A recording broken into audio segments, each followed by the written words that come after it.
शुभ मंगल हो, शुभ मंगल मंगल मंगल हो, शुभ मंगल हो, शुभ मंगल हो, शुभ मंगल मंगल मंगल हो, नभ मंगल हो, जल मंगल हो, नभ मंगल हो, जल मंगल हो, धरती का कण कण मंगल हो, धरती का कण कण मंगल हो, शुभ मंगल हो, शुभ मंगल हो, शुभ मंगल मंगल मंगल हो, शुभ मंगल हो, शुभ मंगल हो,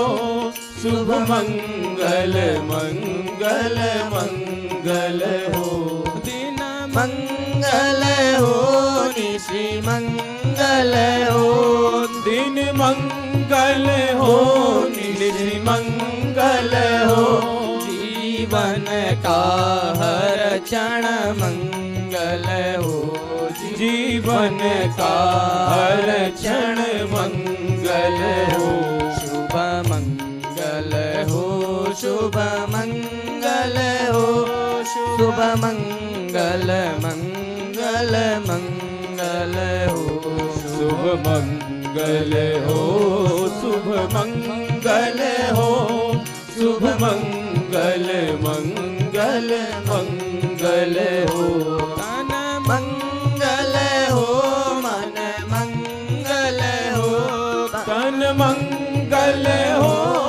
मन मंगल हो, श्रम से अर्जित धन मंगल हो, श्रम से अर्जित धन मंगल हो, शुभ मंगल हो, शुभ मंगल हो, शुभ मंगल मंगल मंगल हो, शुभ मंगल हो, शुभ मंगल हो, शुभ मंगल मंगल मंगल हो, मति मंगल हो, गति मंगल हो, मति मंगल हो, गति मंगल हो, मानव की हर कृति मंगल हो, मानव की हर कृति मंगल हो, शुभ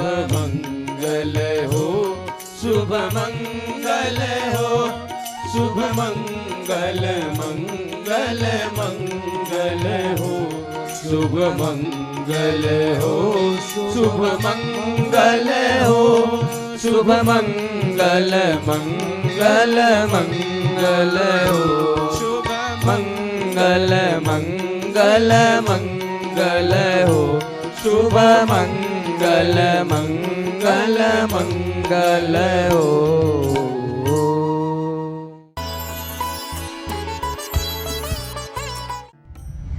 परम तपस्वी परम पूज्य त्यागी बाबा कल्याणदास जी महाराज की अमृतवाणी। विश्व में कोई भी ऐसा देश नहीं है जो अपनी संस्कृति और अपने इतिहास से दूर हो, पर हमारा ये देश धर्मनिरपेक्षता के नाम पर, मैं धर्मनिरपेक्षता की आलोचना नहीं करता हूँ, और जो इस व्यवस्था को हम भी सम्मान देते हैं, किंतु धर्मनिरपेक्षता के नाम पर किसी राष्ट्र की संस्कृति, किसी राष्ट्र की परंपरा और राष्ट्र के लिए समर्पित जुझारू लोगों के इतिहास को अगर तोड़ मरोड़ के पर समझा जाए तो उसके लिए हम लोग क्या कर सकते हैं। अगर किसी समझदार व्यक्ति के पास हो जाए तो वो कहते हैं ये डिप्रेशन में चला गया। तो आजकल डिप्रेशन की बीमारी बहुत जोर से चल पड़ी है। व्यक्ति अपनी समस्या से अधिक सोचने लग गया है, अपनी शक्ति से अधिक प्राप्त करने की कोशिश करने लगा है। इसी उहापोह की दौड़ में व्यक्ति के जीवन में खुद बहुत सी अशांतियां पैदा हो रही हैं। दुर्गा सप्तशती हमारे इसी निवारण, इसी जीवन में जो भटकाव है, अशांति है, इसका निराकरण करती है। तो मैं आपको बता रहा था, भगवान विष्णु के कानों से दो असुर पैदा हुए, मधु और कैटभ। अब जब चारों तरफ जल ही जल था, पृथ्वी नहीं थी, उस समय जब उन्होंने देखा जल ही जल है, हमें भूख लगी हुई है, हम खाएं क्या,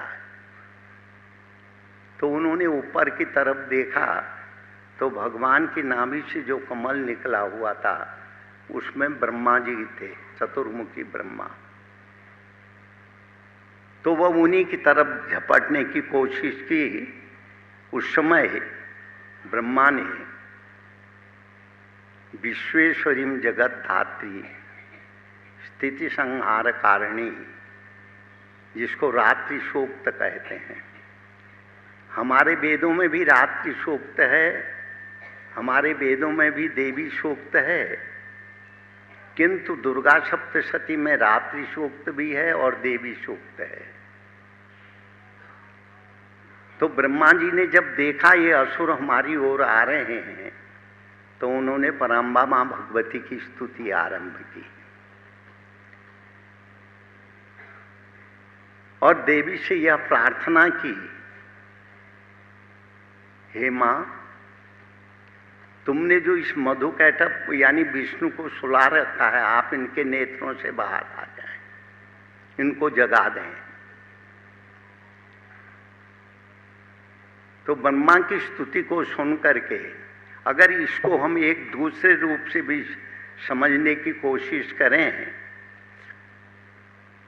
और हमें अच्छी तरह से समझ में आएगा, क्योंकि कभी भी हमारे जीवन में भी जब विषाद की अवस्थाएं आ जाती हैं, कभी अशांति का वातावरण हमारे अंदर में आ जाता है, चाहे वो संसार को लेके हो, पारिवारिक समस्याओं को लेके हो, या जीवन में हम जो कार्य कर रहे हैं उन समस्या को लेके हो, जब हमारे अंदर उसका कोई निराकरण नहीं सूझता है, उससे जूझने का कोई उपाय नहीं सूझता है, हम उस वातावरण में गहराई से प्रवेश करने लग जाते हैं,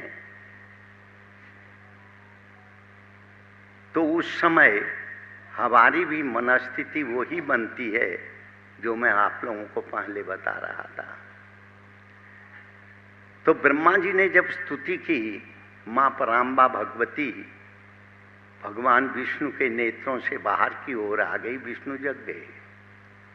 वो अभी महाराज श्री से आप सुनेंगे जब वो प्रकरण आएगा। 5 वर्ष सहस्राणि राहु प्रहरणो विभु, 5 वर्ष तक, 5000 वर्ष तक। देखो, इसमें आश्चर्य करने की जरूरत नहीं है। हर काल हर परिस्थिति में गणना एक अलग तरीके से होती है। बहुत से लोग हम लोगों से भी प्रश्न करते हैं, महाराज उस महात्मा ने 10,000 वर्ष तप किया था, अमुक ने इतने हजार वर्ष तप किया था, या अमुक राजा ने इतने यज्ञ किए थे जिसमें कोई दान की कोई संख्या ही नहीं थी। इसमें आश्चर्य मानने की आवश्यकता नहीं है। हमारे यहाँ जो भी हम कर्म करते हैं उस कर्म के फल की चर्चा की जाती है। जैसे ग्रहण काल में अगर जब सूर्य का ग्रहण हो, सूर्य का ग्रहण जब मध्य आरंभ से लेके अंत तक मान लो 1 घंटे का ग्रहण है, जब आधे घंटे का ग्रहण होता है उस समय कोई एक मुट्ठी मिट्टी का ही दान क्यों न करते, तो उसको संपूर्ण पृथ्वी के दान का महत्व मिलता है, फल मिलता है। अब इसमें आश्चर्यचकित होने की जरूरत नहीं है। और पुराणों की भी जो काल गणना है और साधना के क्रम में बताई गई जो समय का वर्णन है, उस समय के अनुसार वो क्या परिस्थिति थी, आज के परिक्षेप में हम उसको इतनी जल्दी नहीं समझ पाएंगे। किसी महापुरुष, अनुभवी महापुरुष से ही आप इसको समझ पाएंगे। तो यहाँ लिखा है 5000 वर्ष तक उस जल के ऊपर भगवान विष्णु और मधुकैटभ का युद्ध होता रहा।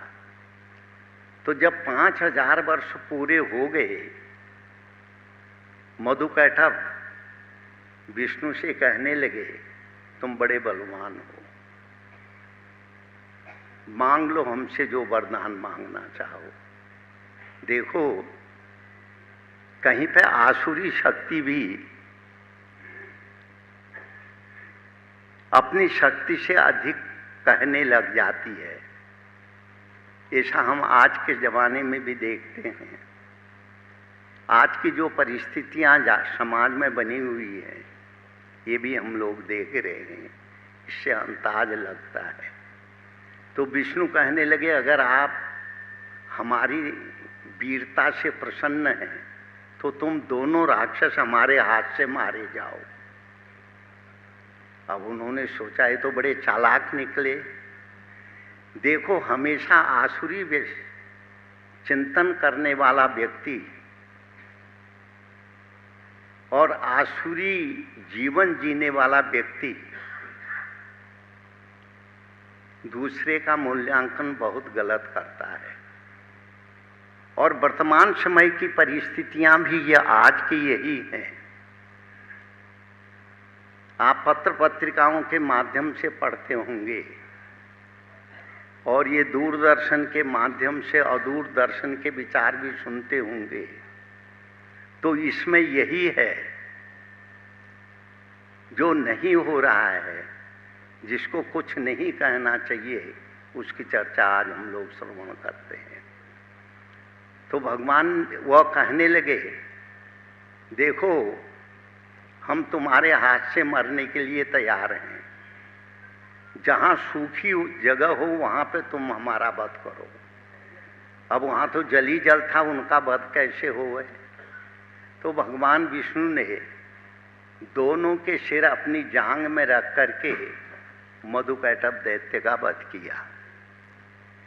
और देवी सप्तशती के अनुसार उन्हीं के शरीर से में जो है इस मेदिनी पृथ्वी का विस्तार हुआ। ऐसी बातें लिखी गई हैं, किंतु इसमें भी आश्चर्य करने की आवश्यकता नहीं है, क्योंकि कोई भी चीज कहीं पे बनती है तो उसका एक आधार होता है। हमारे चिंतन का भी एक आधार है, हमारी सोच का भी एक आधार है। बिना आधार के सोच भी नहीं होती है, चिंतन भी नहीं होता है। हमारे जीवन जीने का भी एक आधार है। और जीवन में हमको सफलता मिले या असफलता मिले, यह हमारे आधार के ऊपर ही निर्भर करता है। तो महाकाली ये संहार की देवी है। और आरंभ में प्रथम चरित्र जो है संहार की देवी से संबंधित है। और मध्यम चरित्र में जिसकी कथा अभी हमारे पूज्य महाराज श्री ने चलाई थी,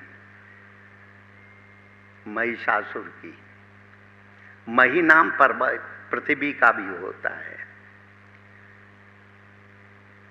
जब पृथ्वी में ठीक समय पर वर्षा न हो और जमीन उबड़ खाबड़ हो, वो कृषि के योग्य न हो, वहां पे जो पालनीय शक्ति होती है, वहां पे महिषासुर सरीखे ही पैदा होते हैं। तो मां पराम बाबू ऐसे महिषासुर का बड़ा सुंदर वर्णन है। और महिषासुर का युद्ध पौराणिक कथाओं के अनुसार विश्व में सबसे बड़ा संग्राम कहा गया है। और मां पराम्बा भगवती को जब देवता लोग महिषासुर से पराजित हो गए, महिषासुर को जीतने में असमर्थ हो गए, सब एक जगह पर बैठ के विचार कर रहे थे। तो उसी समय शिव के शरीर से, विष्णु के शरीर से, जो प्रमुख प्रमुख देवता हैं उनके शरीर से एक तेज निकला, फिर देवताओं के शरीर से भी तेज निकला। वह तेज एक देवी के रूप में प्रकट हुआ, उसी को कहते हैं महालक्ष्मी। अब इस विषय में अगर हम चिंतन करें तो हमको एक विचित्रता महसूस होती है। अगर क्या यह संभव है कि अनेकों के तेज से उत्पन्न जब प्रकाश एक जगह पर एकत्रित हुआ तो वहां एक देवी प्रकट हो जाएगी? अगर आज के हम समाज को देखें, आज के चिंतन करने वालों को देखें, तो वो लोगों के गले ये बात नहीं उतरती है। हम लोगों से पूछते हैं क्या यह संभव था, तो उनको बताना पड़ता है भाई सृष्टि में कोई भी असंभव नहीं है, सब संभव है। पर उस संभव को समझने के लिए, उस संभव को समझने के लिए, उस संभव को देखने के लिए आपको चिंतन की आवश्यकता पड़ेगी। आप सिर्फ घटना को सुन करके उसका मूल्यांकन न करें, यह है संभव है, या जब जमीन ऊबड़ खाबड़ हो जाती है, पत्थर कंकर उसमें बहुत अधिक हो जाते हैं और कांटे के वृक्ष बहुत होते हैं, तो या उस किसान से आप पूछ सकते हो जो उस जमीन में उस कंकर पत्थर को निकालने में मेहनत करता है, और वो जो है जो कांटे के पेड़ हैं उसको काटने में मेहनत करता है, फिर उस जमीन को समतल बनाने में जो मेहनत करता है, वो किसान बता सकता है कि उसने इसमें कितनी मेहनत लगती है। और जब तक वह भूमि समतल नहीं हुई थी, उबड़ खाबड़ थी, पत्थरीली थी, कांटेदार वृक्ष पैदा हुई थी, तब तक कोई उपज नहीं हो रही थी। जब किसान ने परिश्रम किया, जब उसमें उपजाऊ होने लगी, तो किसान उस श्रम को जानता है। सिर्फ हम कल्पना ही नहीं कर सकते हैं, उस श्रम में हमें प्रवेश भी करना होगा। तो मैं आपको बता रहा था, हमारी पौराणिक कथाएं जिस रूप में यहाँ में पढ़ने को मिलती हैं, तो उसका एक तात्विक रहस्य भी है, इसको हमें समझना चाहिए। अगर सिर्फ हम अपनी बुद्धि के अनुसार कहें हम तो इस चीज को नहीं मानते हैं, नहीं मानने से कोई चीज समाप्त नहीं होती है। आपके लिए भले ही न मानना हो, पर जिन्होंने उस सत्य को देखा है वो उस चीज को जानते हैं। और यही सत्य तत्व विवेचन है। हमारे अंदर में अनेक तरह के विचारें आते हैं, अनेक तरह की सोच होती है। कभी हमारे अंदर में जो है नास्तिकता आती है, कभी आस्तिकता आती है। कभी हम किसी चीज को स्वीकार करते हैं, कभी नहीं स्वीकार करते हैं। यह हमारे अंदर होने वाली एक प्रक्रिया है। उस प्रक्रिया में अगर हम एक ही तरह की सोच में रहेंगे तो भी हम किंकर्तव्य विमूढ़ हो जाते हैं। आज समाज की वही स्थिति बनी हुई है। बहुत से लोग हम लोगों से भी प्रश्न करते हैं, क्या स्वामी जी यह सत्य है? हम उनसे यही कहते हैं, भाई जब तुमने स्वीकार ही कर लिया ये नहीं होता है, चाहे हम तुम्हें कितना भी स्वीकार कराएं तुम करोगे नहीं। कुछ दिन इसी तरह पड़े रहो, इन थपेड़ों से जूझते रहो। जब तुम थक जाओगे तब कभी किसी महापुरुष के पास जाना, तब तुम्हारा वो समाधान करेंगे। महालक्ष्मी का चरित्र भी ऐसा है, देवताओं के तेज से महालक्ष्मी का प्रादुर्भाव होता है और महिषासुर का वध होता है। और पौराणिक कथाओं के अंदर आज तक विश्व में, ब्रह्मांड में जितने भी युद्ध हुए हैं, सबसे भयंकर, सबसे अधिक समय चलने वाला वो युद्ध है। अगर हम इसको इस रूप में समझने की कोशिश करें, वह आज तक भी संसार में वो युद्ध चल रहा है। किसान खेतों में चला रहा है, व्यक्ति जो जो जिस कर्म में प्रवृत्त है उसको उसमें परिश्रम करना पड़ता है, वही उसका युद्ध है। और उसकी सहायता कौन करती है? महालक्ष्मी। जब संघर्ष करने वाले लोगों के जीवन में, जिनके द्वारा वो समस्याएं बनी हैं, उस समस्या के समाधान के हेतु उन्हें वस्तुएं नहीं मिलती हैं, तब तक वह संघर्ष रहता है। जब वस्तुएं मिल जाती हैं उसका समाधान निकल आता है। ये अब जब से सृष्टि बनी होगी तब से अभी तक, और आने वाले कितने दिन रहेगी तब तक ये देवासुर संग्राम चलता रहेगा। अब समझने की बात ये है कि हम उसको किस रूप में समझें। क्या संग्राम ही देख करके हम उद्वेलित होते जाएंगे, हम अशांत होते जाएंगे, तो हमारे जीवन में अशांति आएगी। किंतु जब हम उस परमेश्वर का पर विश्वास रख करके, माँ पराम्बा भगवती की कृपा से जब हमारी सोच अच्छी तरह से विकसित होंगी, उसके साथ हम संघर्ष करके हम उसके ऊपर विजयी हो जाएंगे, तब समस्या का समाधान होगा।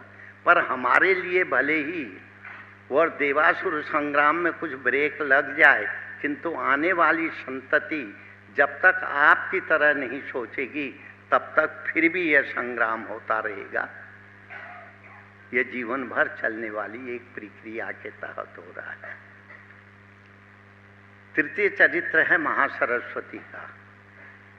पहले में मधुकैटभ, दूसरे में महालक्ष्मी, महिषासुर, और तीसरे में तो रक्त बीज सहित सरीके इतने कितने दानव इकट्ठे हो गए। उसमें एक रक्त बीज था जिसकी एक बूंद शरीर से नीचे गिरती थी खून की, तो एक रक्त बीज पैदा हो जाता था।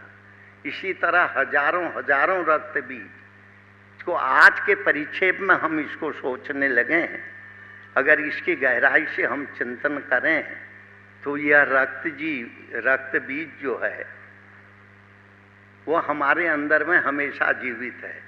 हम अनेक तरह की सोचते हैं और उन सोचों में इस तरीके से डूबते हैं, जब कहीं हमें समाधान मिलता है फिर दूसरा रक्त बीज पैदा हो जाता है, वो कभी समाप्त नहीं होता है।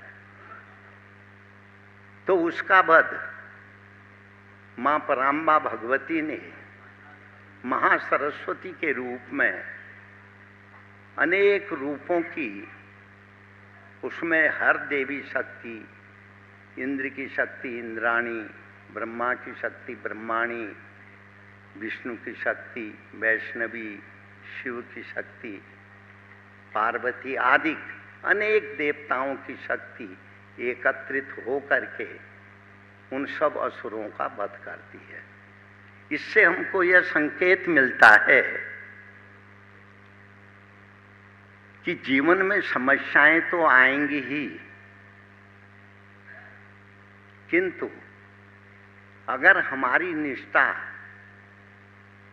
उस सत्य से है, हमारी निष्ठा पराम्बा माँ भगवती से है, समस्याओं का समाधान भी होगा और हम उसमें अपनी जीवन की इस यात्रा में सफलतापूर्वक आगे की ओर बढ़ते जाएंगे। तो दुर्गा सप्तशती के अंदर महाकाली, महालक्ष्मी, महासरस्वती के 3 चरित्र हैं और उसमें संयुक्त प्रयास के द्वारा मां पराम्बा भगवती असुरों का संहार करती है और संसार में शांति प्रदान करती है, संसार के लोगों में प्रसन्नता देती है। आने वाले दिनों में और आप सुनेंगे। कोई भी वस्तु को समझने के लिए हमारे को गहराई से चिंतन करने की आवश्यकता है। सिर्फ पढ़ के ही कोई निर्णय लेने की आवश्यकता नहीं है। तो इसलिए जब हम चिंतन की गहराई में पहुंचेंगे, जो समस्याएं आई हैं या पूर्व में जो हो गई हैं, उसका समाधान चिंतन के माध्यम से ही होगा। जैसे स्वामी जी ने कहा ना, स्वामी गिरीशानंद जी महाराज ने, भगवान ने गोपिकाओं के साथ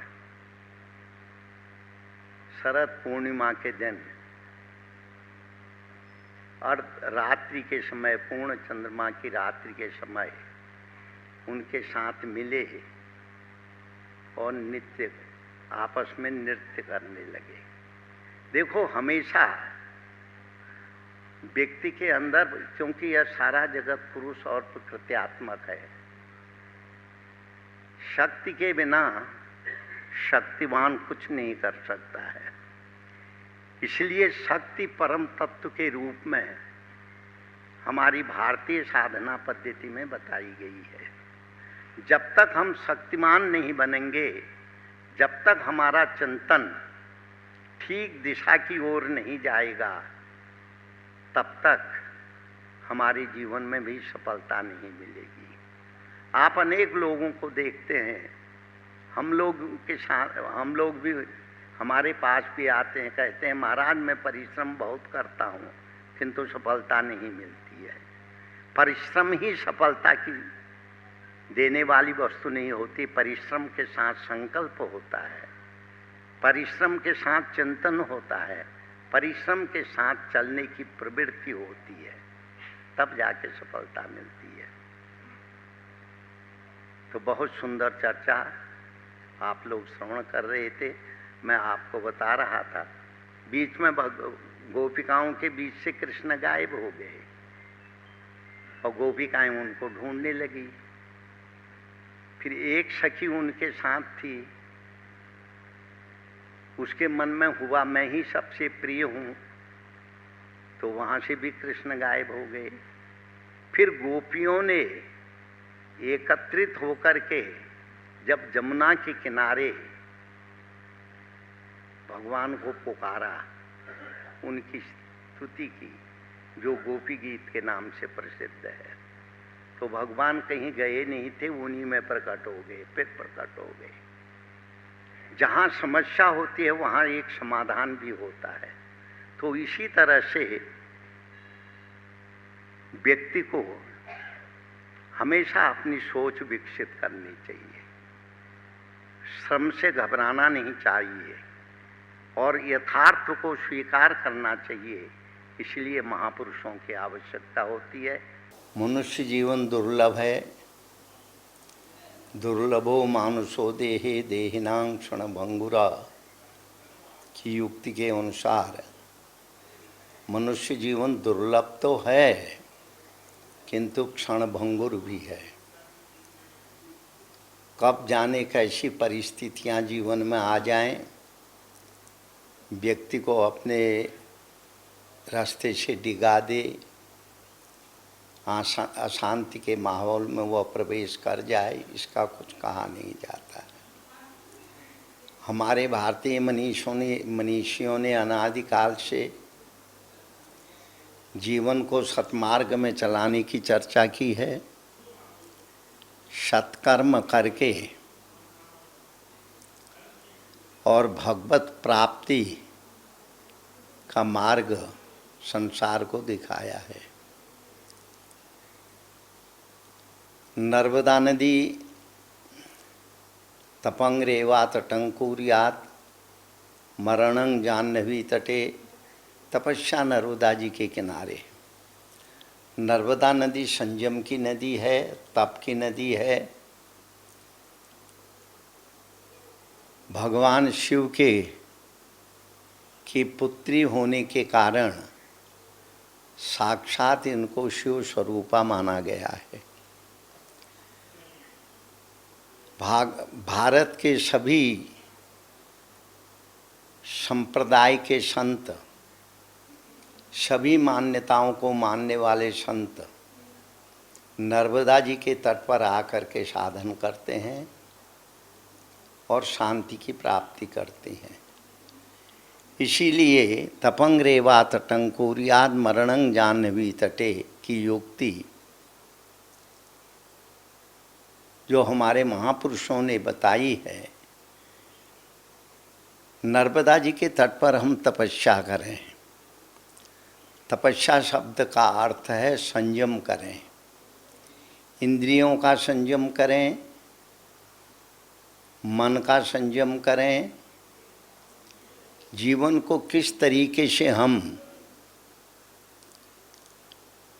बोझिल बनाए बिना और भगवान की आराधना करते हुए सुंदर जीवन जिए, ऐसा वातावरण नर्मदा जी के तट पर महापुरुष लोग अनादिकाल से ऐसा जीवन जीते आए हैं। विंध्य और सतपुड़ा के इस पर्वत के मध्य से होकर के नर्मदा जी जो है पश्चिम दिशा की ओर प्रवाहमान है। जिस स्थान पर बैठ कर के हम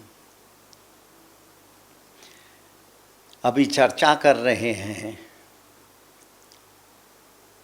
भेड़ा घाट, यहाँ नर्मदा जी का एक विशाल जलप्रपात है। इसके पश्चात दोनों तरफ मार्बल के पर्वतों के बीच से, घाटी से बिल्कुल संकीर्ण 10 या 15 फुट के विस्तार के अनुसार एक रास्ते से ही नर्मदा जी नीचे की ओर प्रवाहमान है। दृश्य बड़ा सुंदर है। नाव के द्वारा ही हम उसके बीच से जा कर के नर्मदा जी की भव्यता, नर्मदा जी का उस घाटी में जो सौंदर्य वह हमको देखने को मिलता है। महापुरुष लोग इसके तट पर यहाँ निवास करके साधना करते हैं और उनके ऊपर नर्मदा जी की कृपा प्राप्त हो, नर्मदा जी की कृपा होती है। इसलिए यह क्षेत्र संतों का क्षेत्र कहलाता है। अनेक यहाँ पे आश्रम हैं, साधक लोग यहाँ निवास करते हैं और जो है साधना के माध्यम से, संयम के माध्यम से उनके ऊपर नर्मदा जी की कृपा होती है। वह अपने लक्ष्य की प्राप्ति कर लेते हैं और इस मनुष्य जीवन को सफल बनाते हैं नर्मदा जी के पावन तट पर निवास करके। जब हमने बच्चेपन में नर्मदा जी की परिक्रमा की थी, परिक्रमा जबलपुर के उत्तर दक्षिण तट से शुरू किए थे। पहला पड़ाव हमारा ये भेड़ा घाट के ऊपर जहाँ से नर्मदा नदी का जलप्रपात होता है, उससे नीचे जहाँ पे पुनर्नर्मदा उस दोनों घाटियों के बीच से पुनर्खुले वातावरण में आती हैं, वहीं पर हम लोगों ने वहाँ पे यानी हम लोग पहुँचे थे। पहले दिन सुनसान जगह थी, अभी तो ये छोटा मोटा एक कस्बा के रूप में विकसित हो रहा है। उस समय वहाँ पे नर्मदा जी की परिक्रमा करने वाले साधु संत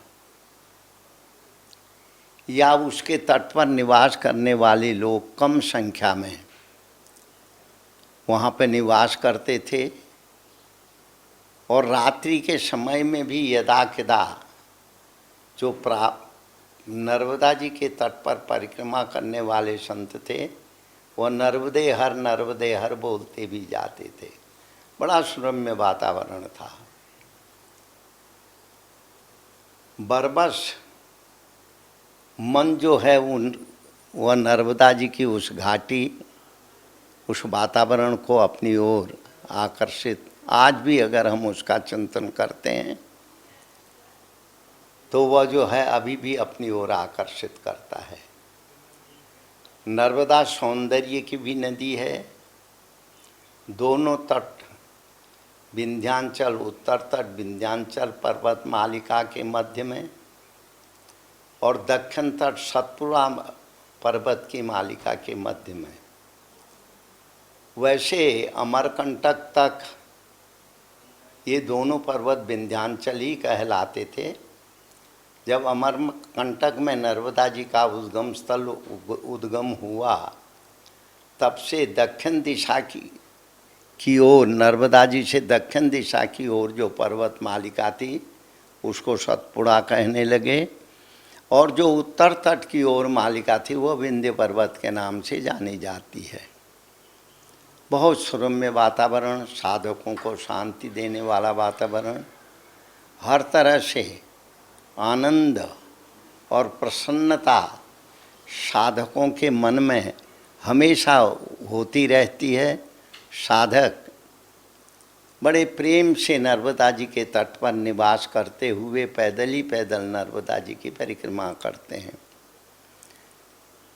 देहात बहुत अधिक हैं, देहातों के बीच से गुजरते हैं। देहात वाले जो गांव में रहने वाले लोग हैं और संतों की बड़ी सेवा करते हैं। हमारे यहाँ पर नर्मदा जी के किनारे एक कहावत है, नर्मदा भूखा उठाती है पर भूखा सुलाती नहीं है। ये साधुओं के बीच में कहावत है। नर्मदा किसी न किसी रूप में साधकों के पास पेट भरने की पूरी व्यवस्था कर देती है। जब हम लोग भेड़ा घाट से नीचे की ओर गए थे, जब हमने परिक्रमा शुरू की थी, तो ये हमको पहले ही बताया गया था, नर्मदा भूखा किसी को सोने नहीं देती है। तो इसी विश्वास को मन में रख करके हम लोग सवेरे ही उस दिन चल दिए, नर्मदा में स्नान किया। और उस समय हम भस्म लगाते थे, शरीर में भस्म लगाया और एक ही कोपीन पहने थे। उसी वातावरण में हम लोग नर्मदा जी के किनारे चलने लगे। विश्वास यह था कि नर्मदा जो है भूखा उठाती जरूर है पर भूखा सुलाती नहीं है। तो उस दिन बड़ी विलक्षण घटना हुई। हम लोग दिन भर चले, किसी ने नहीं पूछा। कारण कुछ तो गांव भी कम थे, पर्वत की घाटियाँ थी और गांव भी थे तो नदी के से थोड़ी दूर में थे। और हम लोगों ने ये नियम बना रखा था कि हम नर्मदा जी का तट नहीं छोड़ेंगे। और ये भी नियम बनाया था, जब नर्मदा किसी को भूखा सुलाती नहीं है तो नर्मदा हमको रोटी ज़रूर देगी। इसलिए निर्द्वंद हो करके हम लोग नर्मदा जी के तट पर परिक्रमा कर रहे थे। पूरा दिन चला गया, कोई खाने को नहीं मिला। और शाम हुई तो हम लोग नर्मदा जी के किनारे ही बालू में धुनी लगा करके इधर उधर से लकड़ी इकट्ठी की, धुनी लगाई। उस समय हम लोग 4 संत इकट्ठे थे। 2 वैष्णव महात्मा थे, 2 हम थे। एक हमारे मित्र साधु जो है श्रेष्ठ मुनि, हम लोगों की उम्र बहुत छोटी थी, रेख भी नहीं आई थी। दोनों हम लोग जो हैं बभूति लगा करके नर्मदा जी के किनारे एक कोपीन पहन करके यात्रा कर रहे थे। और 2 वैष्णव महात्मा थे। एक का नाम राघव दास था, वो जनकपुर के थे, दूसरे का नाम मोहनदास था। वो महात्यागी संत थे दोनों। एक केले की कोपीन पहनते थे, अखंड भस्म में लगाते थे। तो चारों जने कुछ हम लोग साथी चले। ये नर्मदा जी की परिक्रमा की एक विशेषता है। अनेक संत मिलते हैं और 2-4 दिन साथ में रह करके वह आगे पीछे हो जाते हैं। तो उस समय हम चारों जने साथ में थे। धुनी लगाई, स्नान किए, नर्मदा जी में भस्म लगाए। तो आपस में चर्चा करने लगे। भाई लोग तो कहते थे नर्मदा भूखा उठाती है पर भूखा सुलाती नहीं। तो लगता है आज हम लोगों को भूखा ही सोना पड़ेगा, क्योंकि बस्ती भी कोई नहीं थी नज़दीक में, दूर दूर गांव थे। और हम लोग पैदल नर्मदा जी के तट पर ही चल रहे थे, जहाँ बहुत बड़ी कगार होती थी। तभी वो नर्मदा हमको दिखती रहे, वो कगार के किनारे किनारे हम लोग चलते थे। किसी गांव वालों को भी पता नहीं था कि कोई संत आए। नहीं तो नर्मदा के किनारे रहने वाले लोग जब उनको समाचार मिलता है कि हमारे नज़दीक के घाट में कोई संत आके ठहरे हैं, तो गांव वाले रोटी और सब्जी या जो उनके पास हो सात्विक आहार के रूप में वो संतों को भेंट कर देते थे। पर हम लोगों को शाम हो गई थी। उस दिन कोई नहीं आया। हमारे तीनों साथी श्रेष्ठ मुनि, मोहनदास जी और राघव दास जी, दिन भर की चल के जो आए थे, कुछ थकावट भी थी। कहने लगे चलो नर्मदा जी की इच्छा, अगर भूखा ही सुलाना है तो सुला दे, हम तो सोते हैं। तो हमारा उस समय एक नियम चल रहा था कि नर्मदा जी के किनारे जहाँ हम रात्रि निवास करते थे, क्योंकि रास्ते में तो मानसिक रूप से जप करते जाते थे, किंतु हमारा नियम था कुछ मालाएं हम जो है बैठ करके आसन पे धुनी के पास जपते थे। तो मैंने स्नान किया। वो महात्मा हमारे मित्र संत तीनों सो गए थे। उन्हें नींद आई थी कि नहीं आई थी मैं नहीं कह सकता। हम बैठे हुए थे लगभग। उस समय हम लोगों के पास कोई घड़ी भी नहीं थी, टाइम का भी पता नहीं था, अंधेरी रात्रि थी, कहीं बिजली भी नहीं थी। धुने में जो अग्नि जल रही थी उसी का प्रकाश जितनी दूर तक हो रहा था वही प्रकाश था। अचानक हमको एक आदमी आता हुआ दिखाई दिया। उस समय इतने वाहन भी नहीं थे और नर्मदा जी के किनारे कोई ऐसी सड़क भी नहीं थी वाहन वाला आ सके। कुछ दूर तो वह आदमी शायद साइकिल में आया था, फिर साइकिल चलने का भी रास्ता नहीं था, वहाँ से पैदल पैदल आया। उसकी बड़ा तंदुरुस्त आदमी था, लंबा चौड़ा, और मूछें उसने बड़ी रखी थी। तो मैं वहाँ पे धुने में बैठे जप कर रहा था। इतने में वो दूर से बोला नर्मदे हर। जरा उसकी आवाज़ भी मोटी थी। तो अचानक हमने मुँह आँख खोली तो वो विचित्र आदमी हमको दिखाई दिया। उसकी शरीर तो लंबा चौड़ा था, कुछ तगड़ा भी था, मूछें भी बड़ी थी और उसकी आवाज़ भी बड़ी विलक्षण थी। एकदम तो मैं घबराया, फिर भी अब घबरा के करना क्या था। मैंने भी नर्मदे हर बोल दिया जब हमारा थोड़ा खंडित हो गया था, क्योंकि उसकी आवाज़ सुन करके वो आया। तो हमारे जहाँ पे धूना लगा था दूर आकर के बैठ गया। कहता आपने कुछ खाया कि नहीं। मैंने कहा भाई आज तो कुछ नहीं मिला। तो कहने लगा हम आपके लिए भोजन लेके आए हैं। तो भोजन लेके आए हैं वो जब से बोला हमारे तीनों साथी उठ गए और उठ करके वो लोग हाथ धोए। हम तो बैठे ही हुए थे। बढ़िया कलाकंद लाया, कुछ परोठे भी लाया था, क्या क्या लाया था अब मैं भूल भी गया हूँ। कहता है खा लो। तो भूख के मारे हम लोग खाने लगे, इधर उधर देखा नहीं। जब खा करके बैठे, कुल्ला किए, तब उस आदमी की याद आई, तो वह आदमी हम लोगों को दिखाई नहीं दिया। तो कहने लगे अरे उसका पता तो पूछ लेना था। पर उस दिन हमने महसूस किया अगर भूख लग जाए तो आदमी सारा शिष्टाचार भूल जाता है। हमने जैसे उसने दिया, झटपट किसी ने तो हाथ धोया। हमारे एक मोहनदास साधु थे, वैष्णव महात्मा, वो जड़े बड़े बाचाल थे। वो कहने लगे नर्मदा जी के किनारे तो हाथ धो या न धो, दोनों बराबर होते हैं। तो वो भी पा लिए। जब पाने के बाद नर्मदा जी के बिल्कुल हम लोग सोते थे, नर्मदा जी से कुछ कदम चलें तो नर्मदा जी का जल चाहिए हमें। तो हम लोग वहाँ बालू में ही सोए हुए थे।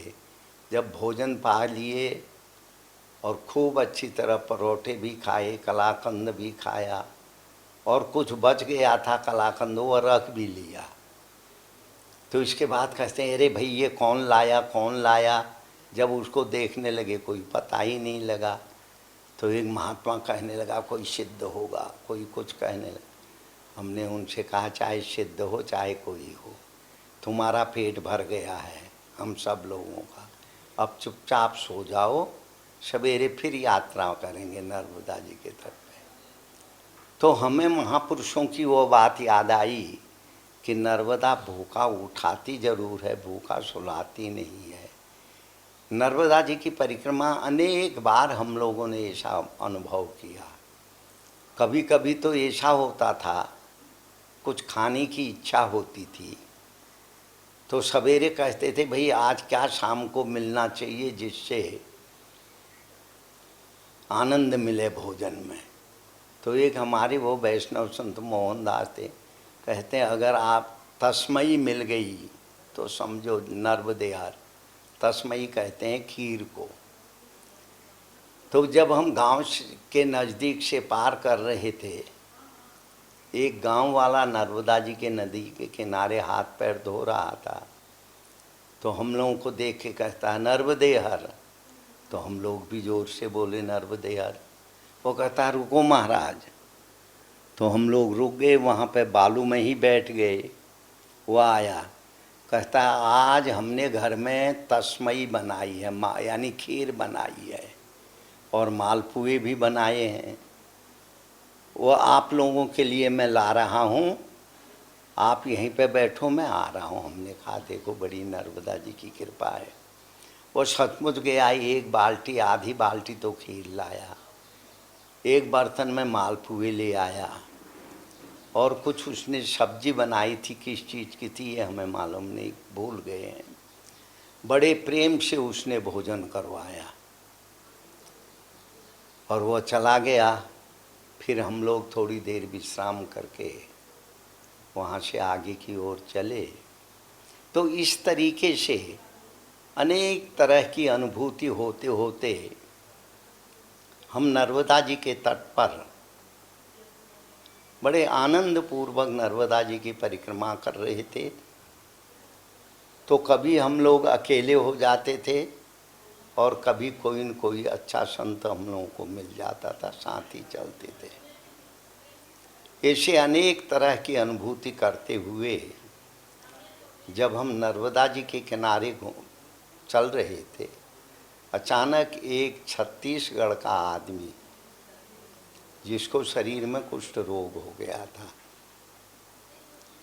तो उसके घर वालों ने उसे जो है घर से बाहर निकाल दिया। उससे हमने पूछा, मैंने कहा कि भाई तुम कहाँ के हो, क्यों आए हो नर्मदा। कहने लगा महाराज मैं छत्तीसगढ़ का रहने वाला हूँ। छत्तीसगढ़ में उसने कोई गांव का नाम बताया था, वो मेरे विस्मरण हो गया। वो छोटा कस्बा गांव था। मैंने कहा क्या करते थे। कहता है वहाँ मैं ठेकेदारी करता था। मैंने ठेकेदारी में बहुत पैसे भी कमाए। जब मेरे को ये बीमारी होने लगी कुष्ठ रोग की, तो मेरे घर वालों ने सारे पैसे ले लिए और मेरे को घर से बाहर कर दिया। तो मैंने कहा तेरी औरत ने भी छोड़ दिया? कहते हैं उसने भी छोड़ दिया। बच्चों ने छोड़ दिया? कहता है उसने भी छोड़ दिया। तो हमें यह महसूस हुआ संसार के जितने रिश्ते नाते हैं अनुकूल वातावरण में ही सब निभते हैं। जब विपत्ति आ जाती है कोई किसी का साथ नहीं देता है। ऐसी बातें हम कथाओं में भी सुनते थे या धार्मिक ग्रंथों के माध्यम से कभी कभी पढ़ते थे, पत्र पत्रिकाओं के माध्यम से। परम तपस्वी परम पूज्य त्यागी बाबा कल्याणदास जी महाराज की अमृतवाणी। राणा प्रताप सरी के जुझारू वीरों के चरित्र को पढ़ेंगे जिन्होंने राष्ट्र के लिए अपना सर्वस्व बलिदान दिया। छत्रपति शिवाजी सरी के व्यक्तियों के चरित्र पढ़ाया जाएगा। समर्थ रामदास और भी महापुरुष जिन्होंने देश के लिए काम किया, इनके चरित्र को पढ़ाया जाएगा। तो आने वाली पीढ़ी खुद ही इसको समझेगी और तदनुसार कार्य करेगी।